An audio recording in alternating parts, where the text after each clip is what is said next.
자리에서 일어나 임재 찬양 올리겠습니다.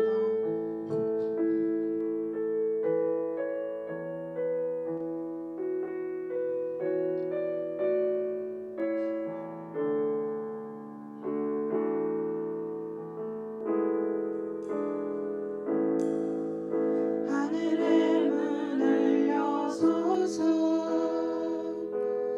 이곳을 주목하소서 주를 향한 노래가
저희 이 세상을 살아갈 때 나의 힘이 아닌 주님의 능력으로 걸어가길 소망하는 마음으로 함께 우리 원하고 바라는 기도하는 이 찬양을 함께 드리겠습니다.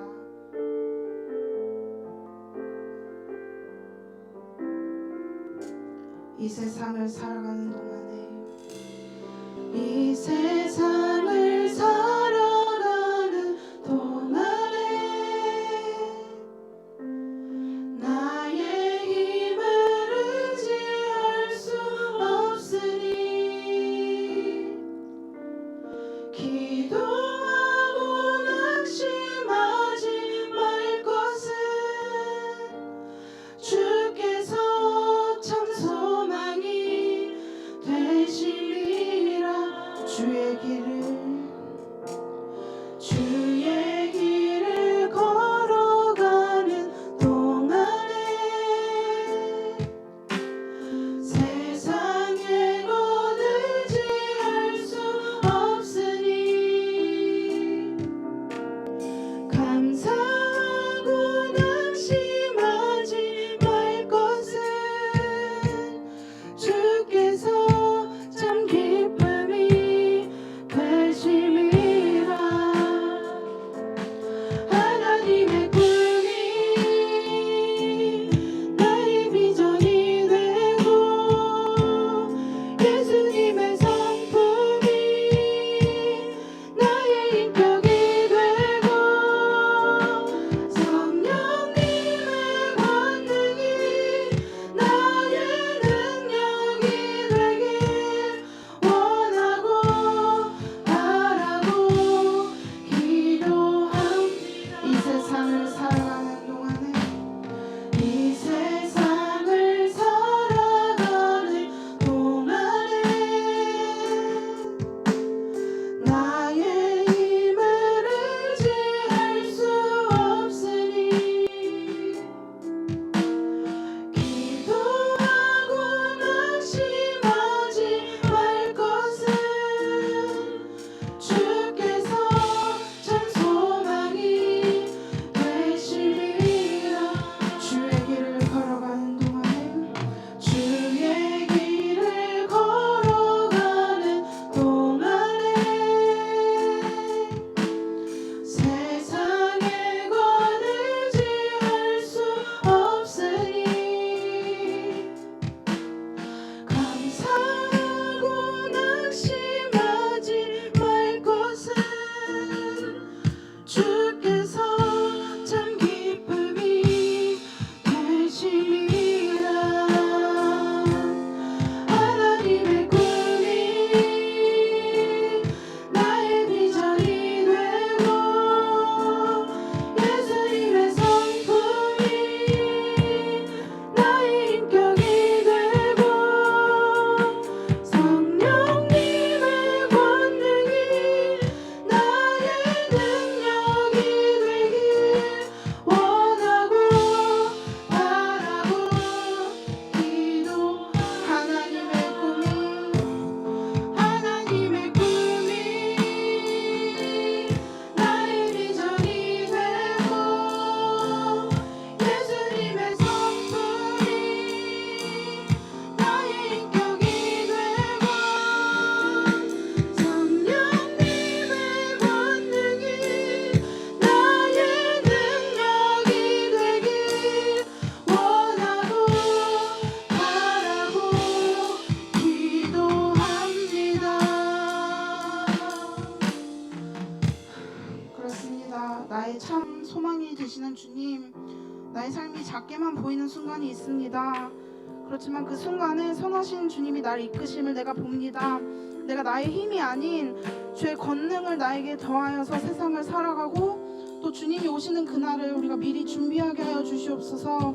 나를 붙드실 주님의 능력을 내가 믿겠습니다. 우리 이런 마음으로 주님께 기도로 나아갑니다. 주님 아시죠? 우리가 얼마나 연약하고 그래서 자꾸 넘어지고 무너지는지 주님도 아십니다. 그런데 우리는 그러면서도 연약한 나의 힘으로 해결하려 애씁니다. 우리 너무 어리석었습니다. 건방집니다. 주님이 언제나 우리의 가장 든든한 보호자가 되시는데 나의 힘으로 모든 걸 해결할 줄 알고 착각하고 살았습니다.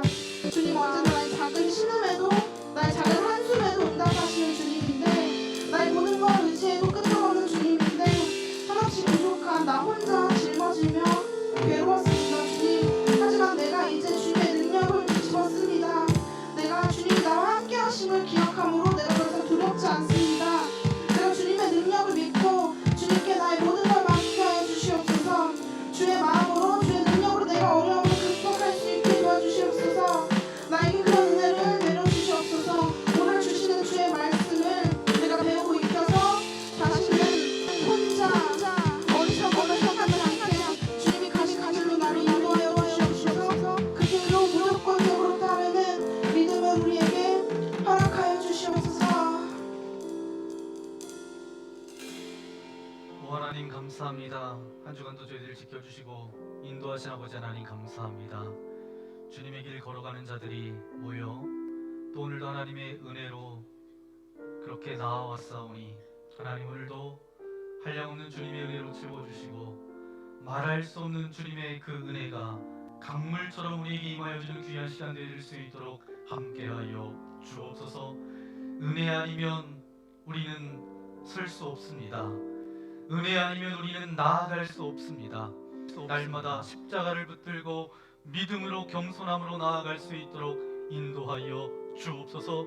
오늘 드려지는 예배가 내가 붙잡고 있는 것들을 십자가 앞에 내려놓는 시간 되게 하여 주시고 내 경험과 내 지혜와 내 모든 생각들을 내려놓고 주님의 말씀을 부여잡는 하나님의 은혜와 능력을 구하는 귀한 시간 될 수 있도록 함께하여 주옵소서. 그래서 내가 나의 삶을 계획해서 나아가는 것이 아니라 나의 삶의 주인 되시는 주님 앞에 겸손과 믿음으로 나아가는 우리 모두가 될 수 있도록 함께하여 주옵소서. 우리 예배를 기뻐 받아주실 주님께 모든 영광을 올려드리오며 우리를 죄악에서 구원하여 주신 우리 구주 예수님의 이름으로 간절히 기도하옵나이다. 아멘. 우리 전우자 유심하고 인사해볼까요? 사랑합니다. 축복합니다. 잘 오셨습니다. 네, 눈이 내렸지요. 눈이 살포시 내리는 것처럼 오늘도 하나님의 은혜가 여러분들 가운데 어느 순간 하나님의 은혜가 임했습니다. 눈이 내리니까 밖에 볼 때 굉장히 아름답더라고요. 그 나뭇가지 사이사이에 앉아있는 눈을 바라보면서 우리 각자는 다르지만 하나님의 은혜가 조용히 소리 없이 내렸던 그 눈처럼 오늘 이 예배 가운데 하나님의 은혜가 부어지는 복된 예배가 되어지기를 소망합니다. 그런 마음을 담아서 이 시간 우리 모두 예배하는 자 우리 한 번만 함께 찬양하겠습니다.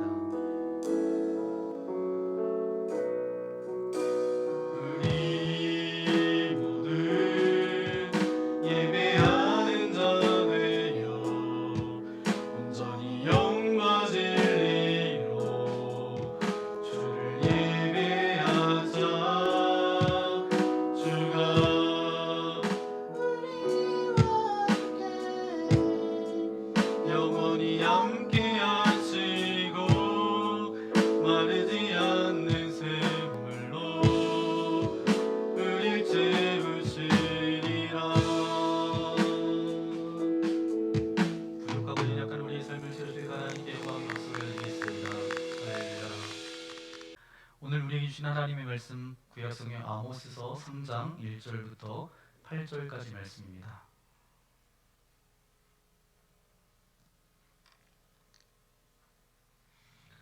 아모스서 3장 1절부터 8절까지 말씀, 1절은 제가 읽고 2절은 여러분 교독하겠습니다. 이스라엘 자손들아, 여호와께서 너희에 대하여 이르시는 이 말씀을 들으라.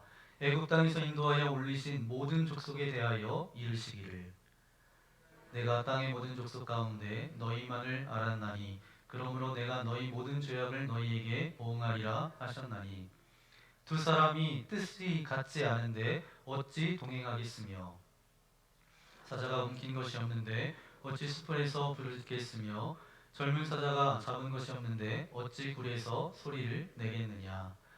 덫을 땅에 놓지 않았는데 새가 어찌 거기 치이겠으며 잡힌 것이 없는데 덫이 어찌 땅에서 튀겠느냐. 성읍에서 나팔이 울리는데 백성이 어찌 두려워하지 아니하겠으며 여호와의 행하심이 없는데 재앙이 어찌 성읍에 임하겠느냐. 주 여호와께서는 자기의 비밀을 그 종 선지자들에게 보이지 아니하시고는 결코 행하심이 없으시리라. 사자가 부르짖은즉 누가 두려워하지 아니하겠느냐. 주 여호와께서 말씀하신즉 누가 예언하지 아니하겠느냐. 아멘. 오늘 아모스서 5번째 말씀 여러분과 함께 나눕니다. 아모스서 3장 1절부터 8절까지 말씀을 가지고 그리스도인은 존재로 말하는 자입니다 라는 제목으로 말씀을 나누겠습니다. 몇 년 전 이제 영국에서 있었던 일입니다. 한 우편 배달부가 의도적으로 고의적으로 큰 범죄를 저질렀어요. 영국 공무원이었던 이 우편 배달부가 아침에 출근해서 배달해야 되는 모든 편지를 각 집으로 배달하지 않고 다 쓰레기통에 버렸습니다.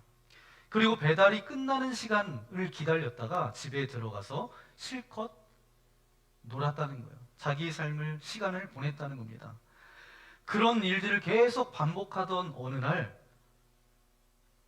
이제 아무도 보지 않는 것 같은데 누군가 이제 그 편지를 버리는 것을 목격합니다. 그래서 경찰에 신고했고 경찰은 그 사람을 잡아서 결국 처벌했는데 감옥에 갇히게 되었어요. 그 죄명이 뭐였냐? 영국 여왕폐하의 편지를 방해한 죄. 그런 죄였어요. 그가 버린 편지 중에는 정부에서 세금을 돌려주는 통지서가 있었고 사랑하는 사람에게 보내는 편지도 있었고 또한 어떤 사람은 취업 합격 통지서도 그곳에 있었는데 그 모든 서신 편지들을 다 쓰레기통에 버린 거예요. 판사가 그를 감옥에 보낸 이유에 대해서 그를 이야기합니다.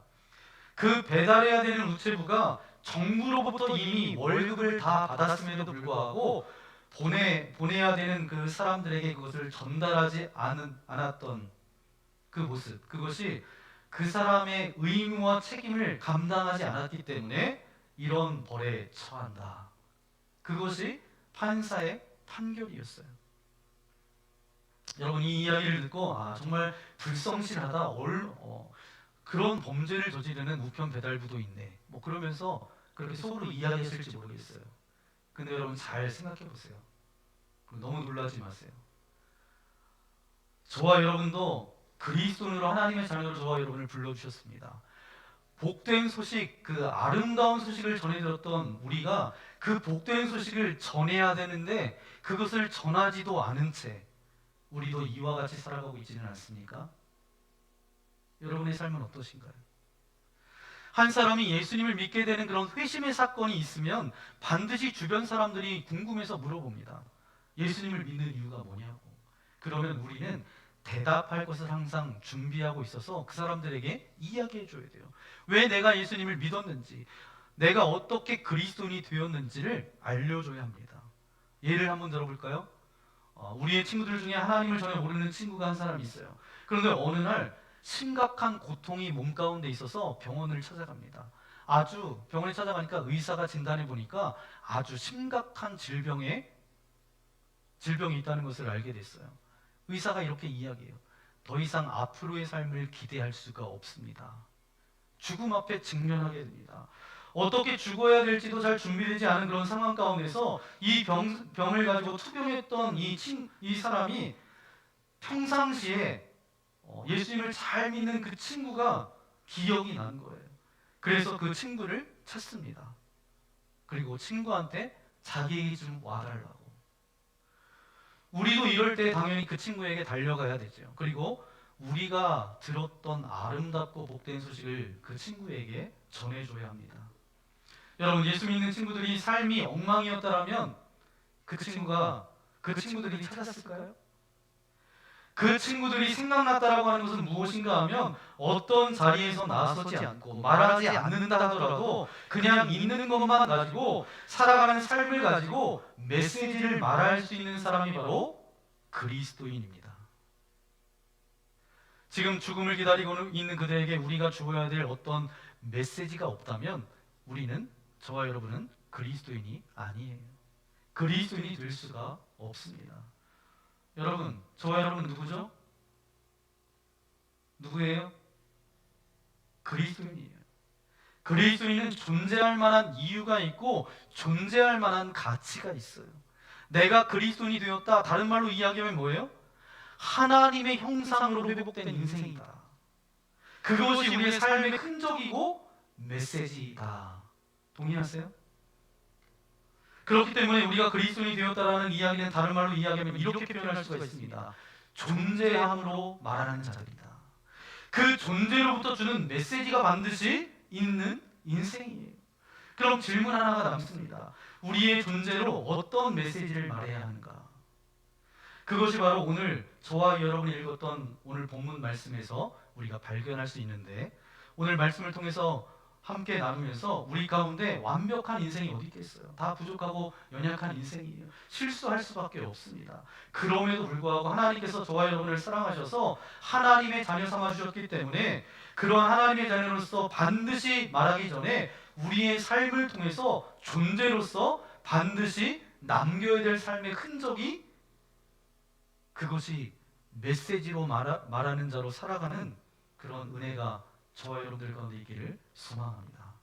그러면 우리의 삶을 통해 우리가 말해야 될 것이 무엇일까? 첫 번째 함께 고백하겠습니다. 시작. 우리의 삶을 통하여 하나님의 사랑을 말해야 합니다. 아멘. 우리의 삶을 통해서 뭘 말해야 돼요? 하나님의 사랑을 말해야 돼요. 2절 말씀을 볼까요? 2절. 내가 땅의 모든 족속 가운데 너희만을 알았나니. 내가 땅의 모든 족속 가운데 누구를 알았다고요? 너희만을 알았대요.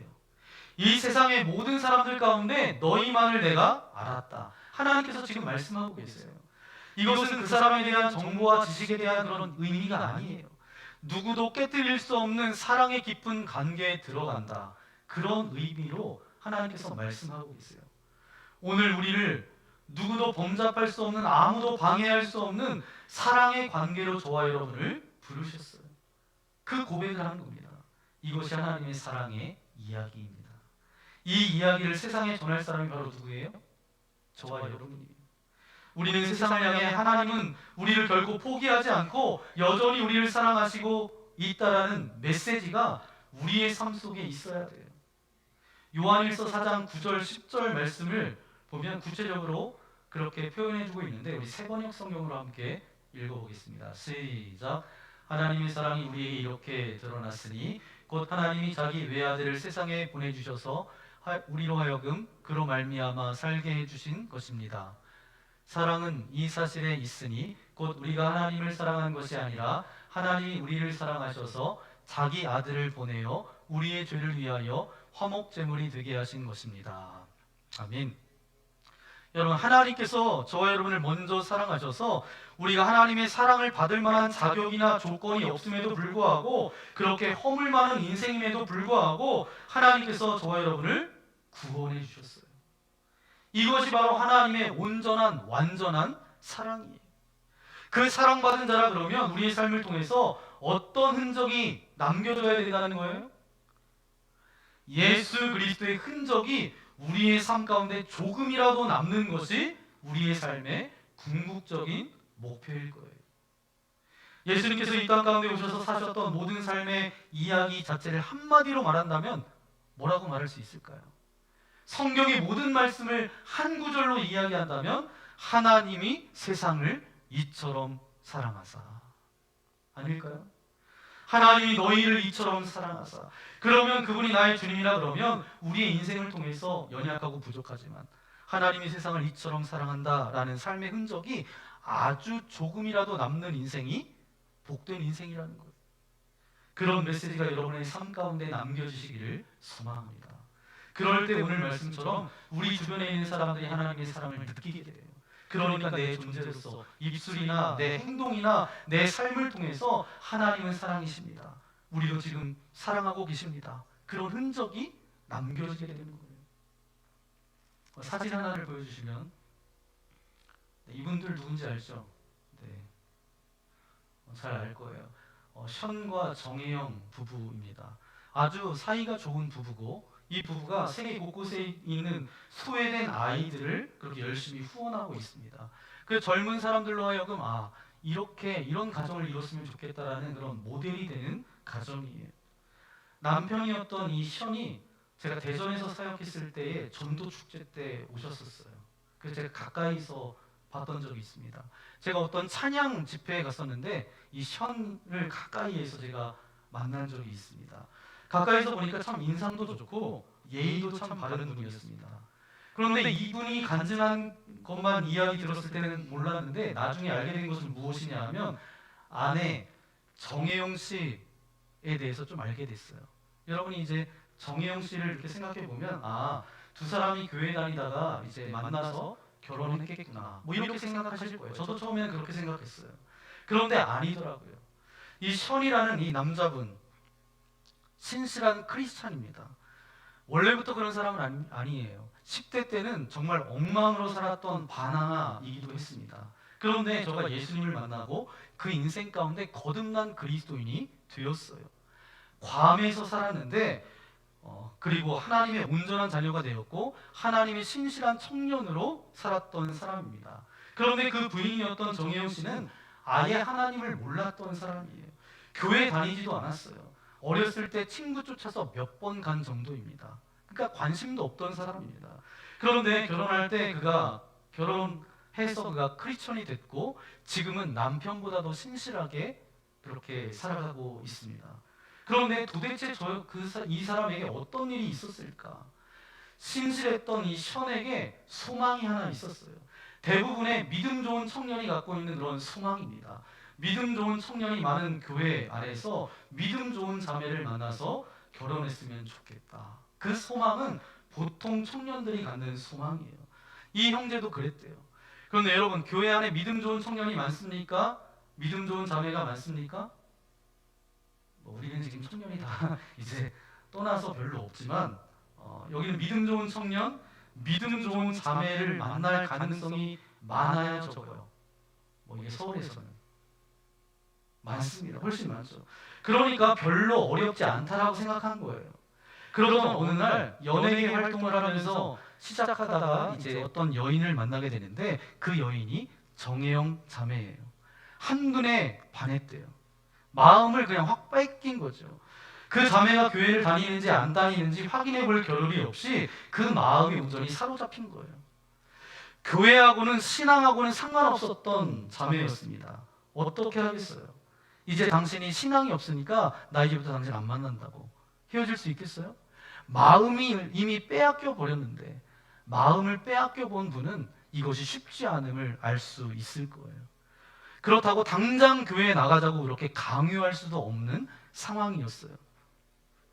이 친구가 할 수 있는 게 뭐밖에 없었을까요? 기도밖에 없었어요.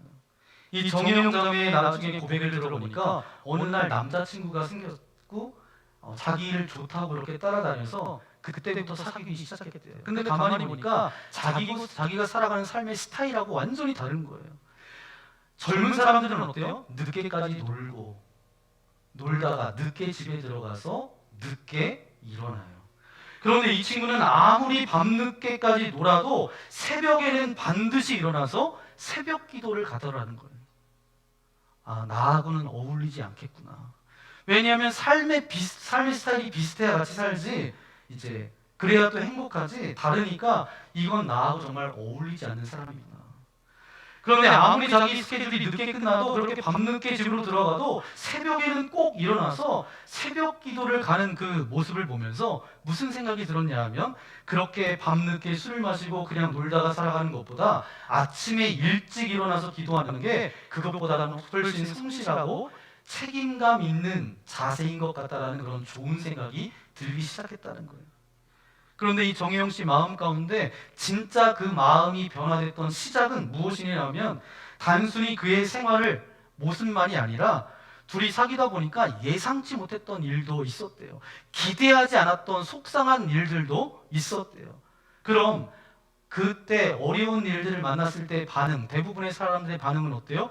분노하고 화를 내고 불평하고 원망하는데, 이 남자친구는 그럴 때마다 이렇게 이야기했대요. 늘 감사하다, 그렇게 말했대요. 그런 상황 가운데 자기도 모르게 어떤 분노나 원망, 불평 한 번도 그것을 내색하지 않고 그 상황 가운데 감사의 조건을 찾더라는 거예요. 그 표현을 이제 이 정혜영 씨가 뭐라고 이야기하냐면 외계인인 줄 알았대요. 외계인 같았대요. 어떻게 저럴 수가 있을까? 또 다른 사람들, 보통 사람들이 보면 다른 사람을 비난하고 정죄하고 조롱하고 뒷담화하는데, 이 친구는 그러지 않고 그를 이해하려고 하고 존중하려고 하고 늘 그렇게 살아가더래요. 어느 순간 늘 그렇게 살아가는 모습을 보면서 마음에 질문이 하나 생겼대요. 도대체 이 사람이 무엇 때문에 이렇게 살아가는 것일까? 어떻게 이렇게 살 수 있을까? 어느 날 그래서 이 정혜영 씨가 결정했대요. 그것이 바로 이 사람이 예수 그리스도를 믿는 이유 때문이다. 그래서 나도 예수님을 한번 믿어보자.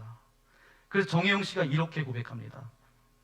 저에게 교회를 가자고 한 번도 강요하지 않았지만 스스로 갈 수 있도록 삶을 통해서 보여줬다고. 여러분, 그렇습니다. 내가 그리스도인이라고 한다라고 한다면 존재 자체로 우리는 말하는 자들이에요. 그것은 다른 것이 아니에요. 하나님이 사랑의 하나님이라는 거죠. 그 사랑의 흔적이 우리의 삶을 통해서 반드시 남아야 됩니다. 그때 그것을 보고 다른 사람들이 조금이라도 하나님에 대해서 마음이 열리게 되는 거죠. 그런 흔적이 저와 여러분들 가운데 남겨지기를 소망합니다. 그러면 두 번째, 어떤 메시지를 말해야 할까요? 두 번째 함께 고백하겠습니다. 시작. 우리의 삶을 통하여 하나님의 의로움을 말해야 합니다. 아멘. 2절 말씀을 좀 전에 봤는데 문맥적으로 잘 이것이 맞지 않는 것 같아요. 내가 땅의 모든 족속 가운데 너희만을 알았나니. 좀 전에 말씀드렸어요. 우리를 너무너무 사랑하셨다라는 거예요. 그러면 그 다음에 무슨 내용이 나와야 돼요? 앞으로 내가 너의 인생을 아름답게 가꾸어 주겠다. 뭐 이런 이야기가 나오든지 내 인생 가운데 좋은 일만 일어나게 해주겠다. 뭐 이런 말이 나와야 돼요. 그런데 그 뒤에 무슨 말이 나오냐 하면 그러므로 이렇게 나와요. 그러므로 어떻게 나와요? 내가 너희 모든 죄악을 너희에게 보응하리라 하셨나니. 무슨 얘기예요? 내 삶 가운데 죄가 찾아올 때마다 그 죄를 용납하지 않겠다는 거예요. 아니 내가 다른 모든 것보다 당신만을 특별히 사랑해서 그냥 너희만을 사랑해서 사랑의 관계를 맺은 만큼 너희를 사랑했는데 그 다음 내용이 뭐냐 하면 그렇기 때문에 내 삶 가운데 어떤 죄도 용납하지 않겠다. 언뜻 보면 잘 이것이 문맥적으로 이어지지 않는 것 같아요. 그러나 이것은 역설적으로 강조하고 있는 거예요. 무슨 얘기냐? 하나님은 우리를 너무 사랑하시기 때문에 우리의 삶 가운데 죄가 용납되는 것을 허락하지 않겠다. 우리가 죄를 지어 징계를 받을 때 하나님은 사랑과 은혜가 풍성한 하나님인데 왜 징계하셔? 용서해 주셔야지. 이렇게 생각하는 사람들이 굉장히 많아요. 그리고 생각보다 많은 사람들이 죄에 대해서 굉장히 쉽게 생각한다는 거예요. 죄를 지으면 또 회개하면 되지. 죄를 지으면 또 회개하면 되지. 이런 막연한 배짱을 가지고 살아가는 사람들이 있다는 거예요. 여러분, 하나님은 사랑이시다라는 이 성경 구절처럼 하나님은 사랑과 긍휼이 가득하신 하나님이세요. 그러나 우리가 분명히 알아야 될 게 하나 있는데 그건 바로 뭐냐 하면 또한 공의의 하나님이세요. 죄를 끔찍하게 싫어하시고 행위대로 갚아주시는 분이 누구세요? 하나님이세요. 어떤 이탈리아 마을에 극심한 가뭄과 빈곤으로 이제 노략질하고 도둑질하는 그런 일들이 굉장히 심각하게 벌어집니다. 그런데 새로운 지방관이 임명되게 됐고 그 사람이 이제 엄격한 법을 하나 제정합니다. 도둑질, 약탈하는 그 모든 범죄에 대해서 동물의 뼈나 납이 달려서 살점이 뜯어지는 그 고통, 채찍형 20대를 가하는 법령을 내립니다. 얼마 뒤에 이 동네에 범죄, 도둑질, 약탈하는 것이 점차 사라지게 되었어요. 그러던 어느 날 한 노파가 곡식을 훔친 죄로 지방관 앞으로 그렇게 끌려오게 되었습니다. 노파의 얼굴을 본 이 지방관은 마음이 무너졌어요. 바로 그 노파는 자신의 노모였기 때문입니다. 수많은 백성들이 모여서 지방관이 어떻게 판결을 내리느냐 굉장히 이제 기다리고 있었어요. 지방관은 이 머릿속이 굉장히 복잡했습니다. 내가 내린 법인데 당연히 어머니라도 공평하게 형을 가해야 되는데 내가 가족이라고 해서 이 형을 면제한다면 많은 백성들이 앞으로 이 법을 지키지 않을 거고 따르지 않을 것이다. 근데 하지만 나이가 너무 드신 어머니이기 때문에 저 무서운 채찍 단 몇 대마저도 그냥 버티지 못하고 돌아가실 텐데 시간이 흘렀어요. 지방관이 판결을 하게 됩니다. 법령대로 저 죄인에게 채찍 20대를 때리시오. 그리고는 자신이 옷을 벗고 어머니 대신 채찍 형장으로 나아갔다는 거예요. 하나님은 거룩 그 자체이시며 공의로운 하나님이시기 때문에 영원한 죄악 속에서 죽을 수밖에 없었던 우리를 또한 사랑하시는 하나님이기에 두고만 볼 수 없어서 하나밖에 없는 독생자 예수 그리스도를 인간의 형상으로 이 땅에 내어주셨어요. 그래서 모진 채찍과 가시 면류관과 그 십자가에 달려서 양손과 발이 못에 박히고 옆구리 있는 창에 찔려서 물과 피를 다 쏟으시고 친히 속죄의 어린 양이 되신 것입니다. 우리는 너무 쉽게 이야기해요. 사랑의 하나님, 자비의 하나님, 그렇게 이야기합니다. 하지만 공의의 하나님, 본능적으로 회피하고 외면하려고 합니다. 그렇게 우리를 그토록 사랑하시지만 우리의 죄를 용납하실 수 없으신 분이 누구세요? 하나님이세요. 다시 말하면 우리가 그리스도인이 된 순간부터 우리의 존재 자체로 남겨야 될 내용이 있다면 그게 바로 뭐예요?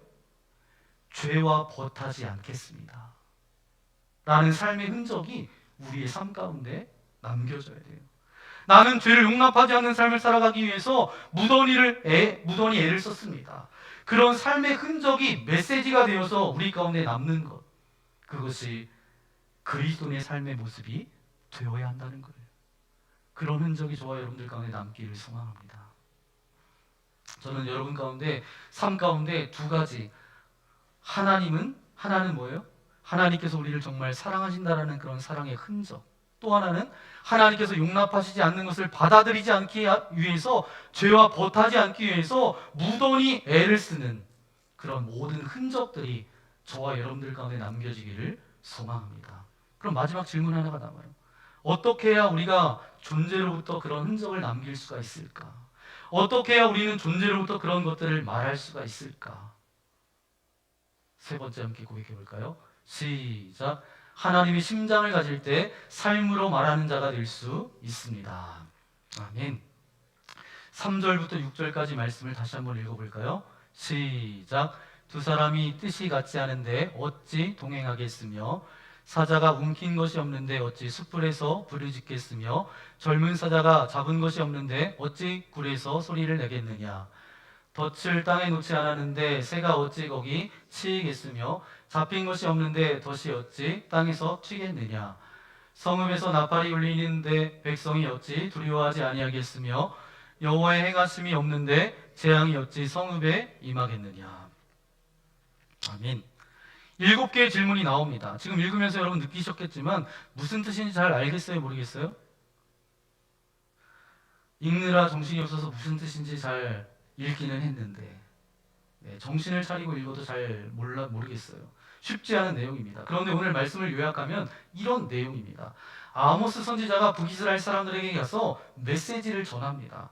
그때 사람들이 뭐라고 이야기하냐면 당신이 무슨 자격으로 우리에게 말합니까? 라고 거부할 때 하나님께서 이 사람은 말할 수 있는 자격이 있다라는 것을 후원하고 변호하기 위해서 하나님께서 주신 말씀이에요. 다시 말하면 7가지의 이 질문을 가만히 묵상해 보면 이 땅 가운데 우리가 하나님의 사람으로 우리의 존재를 통해 세상에 무엇인가 말하는 자로 살아가기 위해서 반드시 필요한 몇 가지 요소가 있음을 말씀하고 있습니다. 첫 번째가 뭐냐? 3절 말씀이에요. 두 사람이 뜻이 같지 않은데 어찌 동행하겠으며. 뜻이 같다라는 말은 뭐냐 하면 약혼하다라는 단어입니다. 다시 말하면 하나님과 우리가 약혼했다는 거예요. 하나님과 우리가 한 팀이 되었다는 거예요. 우리가 이 땅 가운데 우리의 존재로서 하나님께서 원하시는 두 가지의 그 메시지의 흔적으로 남는 인생으로 살아가기 위해서 반드시 필요한 요소 가운데 하나가 바로 뭐냐 하면 소속감이라는 겁니다. 내가 어디에 소속되어 있느냐, 이 소속감이 중요해요. 소속감이 뭐냐? 나는 하나님의 사람이라고 하는 믿음입니다. 나는 하나님의 사람이라고 하는 이 믿음의 고백이 빌립보서 3장 20절에 기록되어져 있는데 우리의 시민권은 어디에 있다고요? 어디 있다고요? 이 땅에 있는 것이 아니라 어디 있다고요?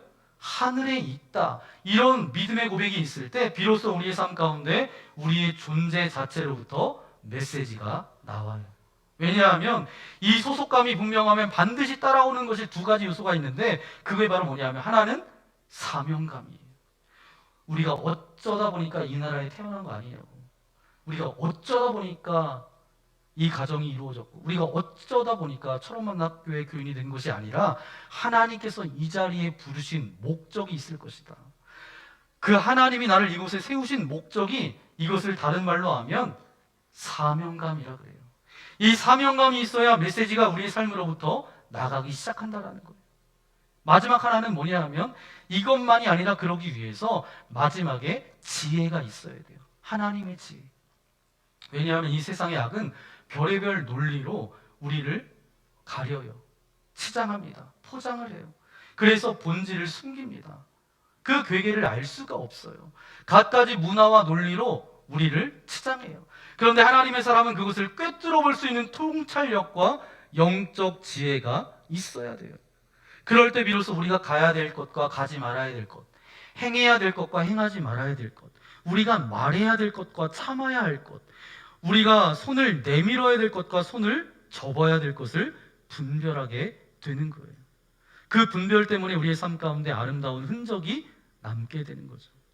이 소속감과 사명감 그리고 그 지혜는 우리의 심정이 하나님의 심정으로 채워질 때, 우리의 마음이 하나님의 마음으로 채워질 때 그때 자연스럽게 맺혀지는 열매들이 우리의 소속감이고 나는 하나님의 사람이라고 하는 고백이고 그것으로부터 생기는 것이 바로 뭐예요? 사명감이고 그 다음에 생기는 것이 영적인 지혜들이에요. 하나님께서 갖고 계신 마음으로 내 가슴이 뜨거워지고 하나님이 바라보는 곳에 내 눈이 가고 하나님의 눈물이 있는 곳에 나도 눈물을 흘릴 수 있는 그 심정으로 나아가게 될 때 그때 내 삶 가운데 맺히는 열매들이 그래서 하나님의 마음으로 가득 찰 때 생기는 거지 우리가 뭐 쟁취하고 이것을 노력해서 얻는 것이 아니라는 거예요. 어떤 신학자가 이런 이야기를 합니다. 저는 그 고백을 들을 때마다 정말 맞다. 그러면서 제 가슴이 뭉클해져요. 이 사람이 이렇게 이야기합니다. 그리스도인이라는 것은 하나님의 심장을 이식받은 자들이다. 하나님의 심장을 이식받은 자가 바로 그리스도인이라는 거예요. 그냥 그 사람이 그냥 멋있게 이야기하려고 그렇게 한 것이 아니에요. 그 근거로 삼았던 것이 바로 뭐냐? 이 믿음이라는 말, 이것이 시작된 것이 라틴어의 크레도라는 이 단어에서 비롯됐어요. 그 뜻은 뭐냐 하면 심장을 주다. 여기에서 믿음이라는 말이 나왔다는 거예요. 그러니까 내가 믿음의 사람으로 살아간다는 것은 바로 뭐예요? 내 심장을 준다는 거예요. 그 심장을 주면 나는 심장이 없이 어떻게 살아가요? 내 심장은 줬지만 어떤 심장으로 이식받은 거예요? 하나님의 심장으로 이식받은 거예요. 그래서 하나님의 안타까움이 나의 안타까움이 되고 하나님의 긍휼의 마음이 나의 긍휼이 되고 하나님의 눈물이 있는 곳에 내 눈물이 있고 하나님의 관심이 내 관심이 되고 하나님께서 안타까워하는 곳에 내 두 발걸음이 나아가게 되는 것. 그때 비로소 내 안에 소속감도 그리고 내 안에 사명감도 지혜도 생겨요. 그때 비로소 남는 것이 우리 그리스도인의 존재 자체로 남는 메시지다라는 거예요. 저는 여러분의 가슴이 우리의 심장 말고 하나님의 마음으로 가득 차고 하나님의 심장이 뛰는 인생 되기를 소망합니다. 그 하나님의 심장은 어느 날 하루아침에 딱 주어지는 게 아니에요. 우리가 일상적인 신앙 가운데 겸손한 마음으로 하나님 앞에 신앙생활할 때, 신실하게 하나님 앞에 예배 드릴 때, 그 예배를 통해서 주시는 말씀을 내게 주시는 그 말씀으로 진실되이 귀를 기울일 때, 겸손한 마음으로 영적인 갈망을 갖고 무릎을 꿇을 때 어느 날 하나님의 영감으로 주어지는 하나님의 심장이죠. 그런 은혜가 여러분들 가운데 있기를 소망합니다. 여러분, 유구무원이라는 말이 있습니다. 입이 있어도 말은 없다. 그런 뜻의 말이죠. 어떻게 보면 오늘 이 시대 가운데 그리스도인들의 모습일 수가 있지만 사실은 그 반대가 되어져야 돼요. 입은 없을지라도 우리는 말해야 합니다. 무엇으로? 우리의 존재 자체로. 우리가 살아가는 삶의 방식으로. 아니, 입으로만 말하는 것이 아니라 우리의 삶으로, 우리의 존재로 하나님의 사랑의 흔적을, 죄를 용납하지 않겠습니다라고 하는 그런 몸부림, 그 마음들, 그것들에 우리의 삶의 흔적으로 남겨질 때에 우리는 입술로 말하지 않지만 우리의 존재 자체로 하나님의 흔적을 남기는 자로 살아갈 수 있음을 오늘 말씀을 통해서 우리에게 가르쳐주고 있습니다. 저와 여러분이 그런 인생 되어지기를 소망합니다.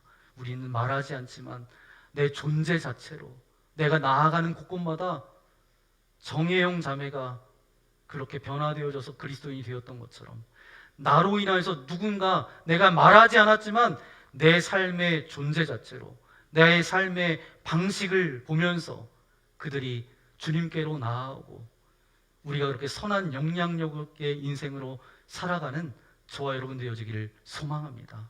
그게 바로 그리스도인이라는 거예요. 그런 참된 그리스도인으로 살아가는 저와 여러분 되시기를 예수님의 이름으로 간절히 축원합니다. 이 시간 함께 결단의 기도 드렸으면 좋겠습니다.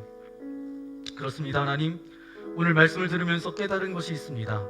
세상을 향해서 말하는 사람이 우리 그리스도인이라고 하는 것, 깨닫게 하신 것 참 감사한데 그러나 참으로 두렵습니다.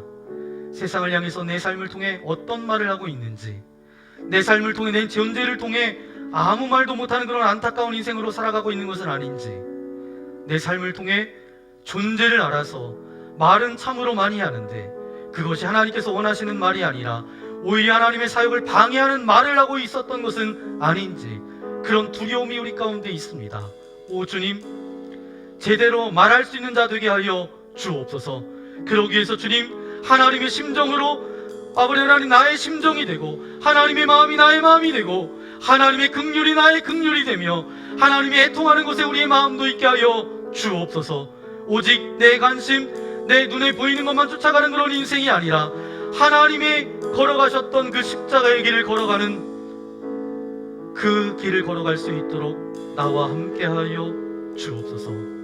내가 존재 자체로 말하는 참된 그리스도인으로 살아갈 수 있도록 나와 함께하여 주옵소서. 오늘 말씀을 생각하면서 우리 결단의 기도 드리기 원합니다. 기도하겠습니다. 귀하신 주님 감사합니다. 이 아침에 우리를 불러주시고 주님의 말씀으로 우리를 다시 새롭게 세워주신 아버지 하나님 감사합니다. 우리는 존재 자체로 말하는 자들입니다. 우리 입술로 말하진 않지만 우리의 삶을 통해서 하나님의 사랑이 증거되어지게 하여 주시고 우리의 삶을 통해서 하나님의 의로우심이 나타날 수 있도록 아버지 하나님 함께하여 주옵소서. 하나님의 심장을 가질 때 삶으로 말할 수 있는 자가 될 수 있음을 오늘 말씀을 통해서 우리에게 허락하여 주셨사오니 이제는 하나님의 심장을 이식받은 자로 살아가게 하여 주시고 우리의 존재 자체로 그렇게 하나님께 영광 돌리는 삶으로 나아갈 수 있도록 아버지 하나님 함께하여 주옵소서. 이 모든 말씀 우리 구주 예수님의 이름으로 간절히 기도하옵나이다. 아멘.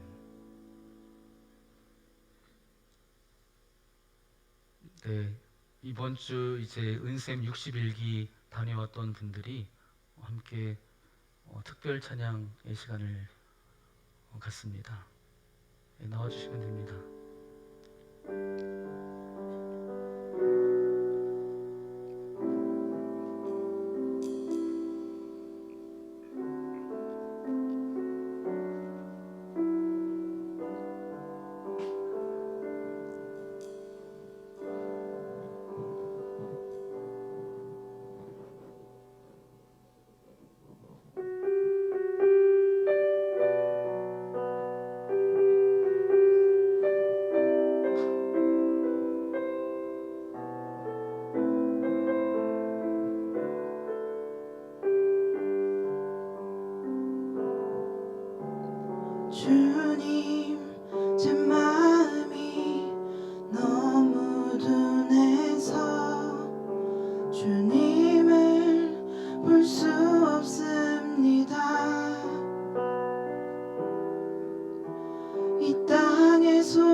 귀한 찬양 감사를 드립니다. 예수님과의 새로운 만남, 변화의 시작을 하신 세 분입니다. 언제까지 그 은혜를 가지고 갈까? 여러분 그렇게 두고 보자 이것이 아니라 여러분 함께 기도해서 그 아버지 하나님의 마음을 가지고 이렇게 믿음을 가지고 나아가는 우리 세 분이 되기를 여러분 위해서 기도해 주시고 여러분도 그런 인생 되시기를 소망합니다. 우리가 이 찬양으로 그렇게 찬양하기는 어려워서 우리 이제 아버지 당신의 마음이 있는 곳에 라는 찬양인데요, 오늘 말씀을 생각해가면서 함께 결단의 찬양 드리기 원합니다.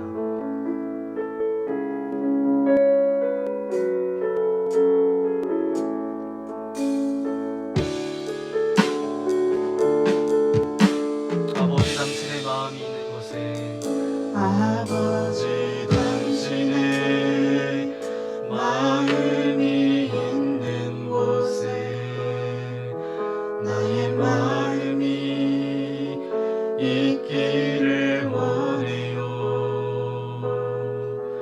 아버지 당신의 눈물이 고인 곳에 나의 눈물이 고이길 원해요. 아버지 당신이 바라보는 영혼에게 나의 눈이 향하길 원해요.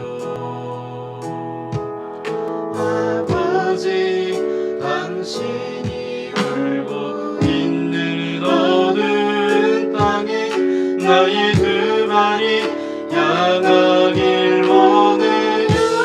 다 함께 일어나서 찬양하겠습니다. 나의 마음이 아버지 마음 알아. 내 모든 뜻 아버지의 뜻이 될 수 있기를. 나의 온몸이 아버지의 마음 알아. 내 모든 삶 당신의 삶 되기를. 그렇습니다. 아버지 하나님, 거룩한 주님의 날 이 아침에 주님께 예배할 수 있도록 인도하신 아버지 하나님 감사합니다. 오늘 말씀을 통해서 우리가 어떤 존재인지를 알게 하신 아버지 하나님 감사합니다. 말하지 않더라도 존재 자체로 말하는 자들입니다. 그런 흔적이 우리의 삶 가운데 남겨지기를 소망합니다. 주님, 우리의 삶을 통하여서 그 존재 자체로 하나님의 사랑을 말하게 하시고 하나님의 의로움을 말할 수 있도록 인도하여 주시고, 우리 모두는 그리스도인입니다. 하나님의 심장을 이식받은 자들입니다. 하나님의 눈물이 있는 곳에 나의 눈물도 있고, 하나님의 시선이 머무는 곳에 내 눈도 머물게 하여 주시고, 하나님의 마음이 있는 곳에 나의 마음이 있기를 원합니다. 그래서 존재 자체만으로 주님의 자녀로 그 흔적이 남겨질 수 있도록 우리의 삶을 이끌어 주시고 함께하여 주옵소서. 그 고백을 담아 귀한 물질을 주님께 올려드립니다. 정성을 다하였습니다. 마음을 다했습니다. 우리의 삶 전체를 주님께 올려드립니다. 기뻐 받아주시고 우리가 물질 때문에 어려움 당하지 않도록 인도하여 주시며, 철을 따라 열매를 맺는 물가에 심겨진 나무처럼 주님의 인도하심 가운데 나아가는 복된 삶 되어질 수 있도록 함께하여 주옵소서. 오늘 이 자리에 나올 때 여러 가지 근심과 염려와 두려움과 걱정과 관계의 문제와 어떤 섭섭함이 있습니까? 육체의 어떤 질병과 문제를 가지고 나왔습니까? 주님의 능력의 은손으로 안수하여 주실 때에 모든 문제들은 떠나갈지어다. 모든 아픔들은 사라질지어다.